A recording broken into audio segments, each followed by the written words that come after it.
diversity, equity, and inclusion, and we talk about data analysis, one of the things that I want to bring to the table today is the understanding of companies who are releasing their diversity, equity, and inclusion numbers. Now, interesting enough, since the 2000s, especially mid to late 2000s, where we are now, we saw a significant increase in the 21st century in companies releasing diversity, equity, and inclusion reports. Now, some of that stems from some of the legislation from Obama and the EEO compliance requiring companies to submit their numbers if you're of a certain size or you receive federal funding. But anyway, shape or how, companies are starting to release more of their diversity, equity, and inclusion data. Here's my statement to you. Just because your company is diverse, one, doesn't mean that it's inclusive. And most of y'all companies who are releasing y'all data numbers are still struggling with how to recruit and retain underrepresented and marginalized populations in the workplace, especially racial underrepresentation.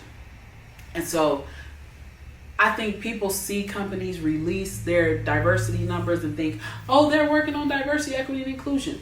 Let's be real. No, they're not. They don't have to be working on shit. They could just be showing you those numbers. So they say, we release these numbers, but they don't tell you what happens behind the scenes. So I want y'all to stop perpetuating this myth of, if you see a company release their diversity, equity, and inclusion data, all of a sudden they're practicing great diversity or they're building an inclusive workplace.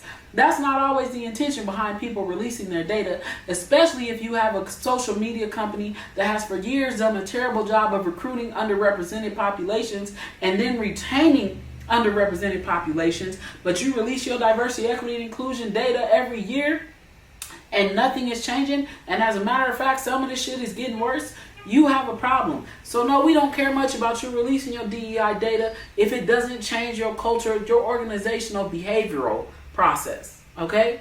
So what I'm saying is, if you're going to be one of the companies that's releasing your DEI data and you want to show it to the world and people are challenging it, you need to do a better job of, one, addressing your organizational behavior that shows why those gaps exist. And of course, you may not tell people that that's happening, but it helps for you to release a statement that says, hey, here's how we're practicing increasing some of these numbers, as opposed to, here are our numbers and we're working diligently to increase recruitment and retention of underrepresented or under-resourced populations, underestimated populations. Y'all get what I'm saying?